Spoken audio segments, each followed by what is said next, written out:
ಶ್ರೀರಾಮ ದೇವಸ್ಥಾನವನ್ನ ಇವತ್ತು ಇಲ್ಲಿ ಕಟ್ಟಿ ಅದನ್ನು ನಾನು ಉದ್ಘಾಟನೆ ಮಾಡಿದ್ದೇನೆ. ಜೊತೆಗೆ ಆಂಜನೇಯನ ಪ್ರತಿಮೆಯನ್ನು ಕೂಡ ಉದ್ಘಾಟನೆ ಮಾಡಿದ್ದೇನೆ.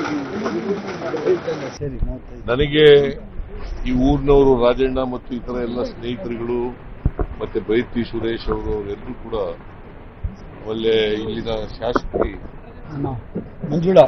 ಶ್ರೀಮತಿ ಮಂಜುಳಾ ಅರವಿಂದ್ ಲಿಂಬಾವಳಿ ಅವರೆಲ್ಲರೂ ಕೂಡ ಕರೆದಿದ್ರು.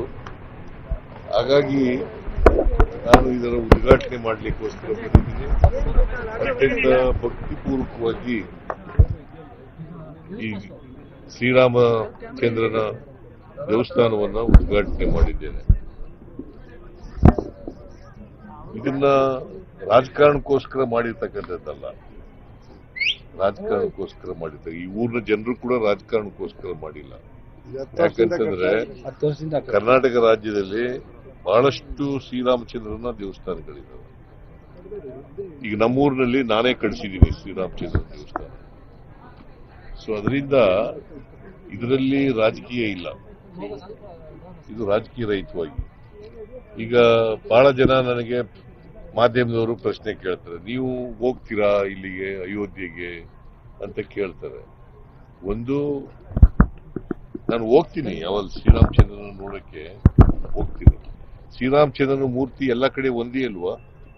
ಇಲ್ಲಿ ಮೂರ್ತಿ ಪೂಜೆ ಮಾಡೋದು ಒಂದೇನೆ, ಅಯೋಧ್ಯೆನಲ್ಲಿ ಪೂಜೆ ಮಾಡೋದು ಒಂದೇನೆ, ಬೇರೆ ಕಡೆ ಪೂಜೆ ಮಾಡೋದು ಒಂದೇನೆ, ನಮ್ಮೂರಿನಲ್ಲಿ ಪೂಜೆ ಮಾಡೋದು ಕೂಡ ಒಂದೇ.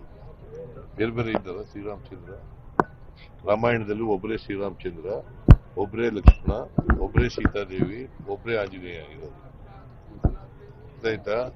ಇವೆಲ್ಲರನ್ನೂ ಮಾಡಬೇಕು. ಇವ್ರು ಏನ್ ಮಾಡ್ತಾ ಇದ್ದಾರೆ, ಅಯೋಧ್ಯೆಯಲ್ಲಿ ಶ್ರೀರಾಮನ ಮೂರ್ತಿ ಮಾಡ್ತೀವಿ ಅಂತಲ್ಲ. ಅದು ಅಲ್ಲ, ಶ್ರೀರಾಮ ಒಬ್ಬರೇ ಇರಕ್ ಸಾಧ್ಯನೇ ಆಗೋದಿಲ್ಲ.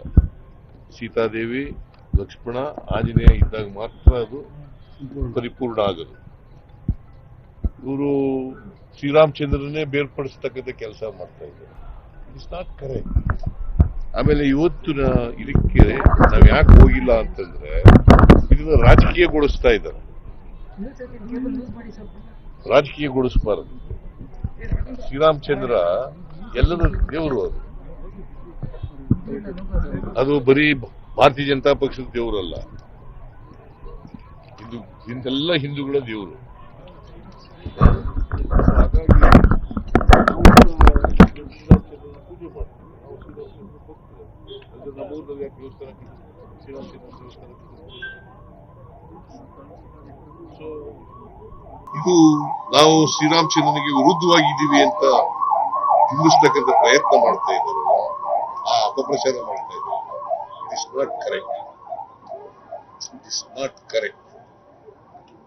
ನಾವು ಶ್ರೀರಾಮಚಂದ್ರನ ವಿರುದ್ಧ ಇಲ್ಲ, ಅಯೋಧ್ಯ ರಾಮನಿಗೆ ವಿರುದ್ಧ ಇಲ್ಲ.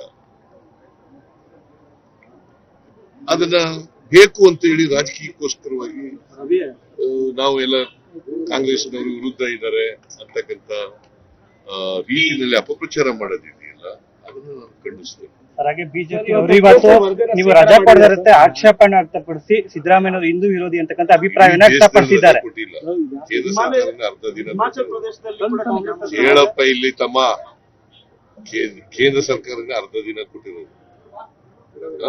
ಡೆಲ್ಲಿನಲ್ಲಿ ಕೊಟ್ಟಿದಾರ, ಪಂಜಾಬ್ನಲ್ಲಿ ಕೊಟ್ಟಿದಾರ, ವೆಸ್ಟ್ ಬೆಂಗಾಲ್ನಲ್ಲಿ ಕೊಟ್ಟಿದಾರ, ತಮಿಳುನಾಡಿನಲ್ಲಿ ಕೊಟ್ಟಿದಾರ, ತೆಲಂಗಾಣದಲ್ಲಿ ಕೊಟ್ಟಿದಾರ, ಕೇರಳದಲ್ಲಿ ಕೊಟ್ಟಿದಾರ. ಸಿದ್ದರಾಮಯ್ಯ ಒಬ್ಬನೇ ಕೊಟ್ಟಿಲ್ಲ ಅಂತಲ್ಲ. ಮತ್ತೆ ಅಯೋಧ್ಯೆಯಲ್ಲಿ ನಡೀತಾ ಇದೆ. ಅಯೋಧ್ಯೆ ಉತ್ತರ ಪ್ರದೇಶದಲ್ಲಿ ನಡೀತಾ ಇದೆ. ಅಯೋಧ್ಯೆ ಅಂತಂದ್ರೆ ಅಯೋಧ್ಯೆ ಜಿಲ್ಲೆ ಅದು. ಅಯೋಧ್ಯೆಯಲ್ಲಿ ಶ್ರೀರಾಮನ ಮೂರ್ತಿ ಪ್ರತಿಷ್ಠಾಪನೆ ಆಗ್ತದೆ, ಸೀತಾದೇವಿ ಮೂರ್ತಿ ಪ್ರತಿಷ್ಠಾಪನೆ ಆಗ್ತದೆ, ಲಕ್ಷ್ಮಣನ ಪ್ರತಿಷ್ಠಾಪನೆ, ಆಂಜನೇಯನ ಪ್ರತಿಮೆ. ಮತ್ತೆ ಆಂಜನೇಯನ ನಾವೆಲ್ಲರೂ ಕೂಡ ಹೆಚ್ಚು ದೇವಸ್ಥಾನಗಳಿರೋದು ಆಂಜನೇಯನ ದೇವಸ್ಥಾನ. ಎಲ್ಲೆಲ್ಲೂ ಕೂಡ ಆಂಜನೇಯನ ದೇವಸ್ಥಾನ. ನಾವು ಶ್ರೀರಾಮನ ಆಂಜನೇಯನ್ ಬಿಟ್ಟು ಬೇರ್ಪಡಿಸಕ್ಕಾಗಲ್ಲ, ಸೀತೆ ಬಿಟ್ಟು ಬೇರ್ಪಡಿಸಕ್ಕಾಗಲ್ಲ, ಲಕ್ಷ್ಮಣನ್ ಬಿಟ್ಟು ಬೇರ್ಪಡಿಸಕ್. ಕಾಡ್ಗೆ ಹೋದ್ರಲ್ಲ ಶ್ರೀರಾಮಚಂದ್ರ, ಜೊತೆಲಿ ಹೋದವ್ರು ಯಾರ್ಯಾರು? ಸೀತಾ ಲಕ್ಷ್ಮಿ. ಮತ್ತೆ ಬೇರ್ಪಡಿಸಕ್ಕಾಗಲ್ಲ. ನಾವು ನಮ್ಮ ಮಹಾತ್ಮ ಗಾಂಧೀಜಿಯವರು ಯಾರನ್ನ ಭಜನೆ ಮಾಡ್ತಿದ್ರು?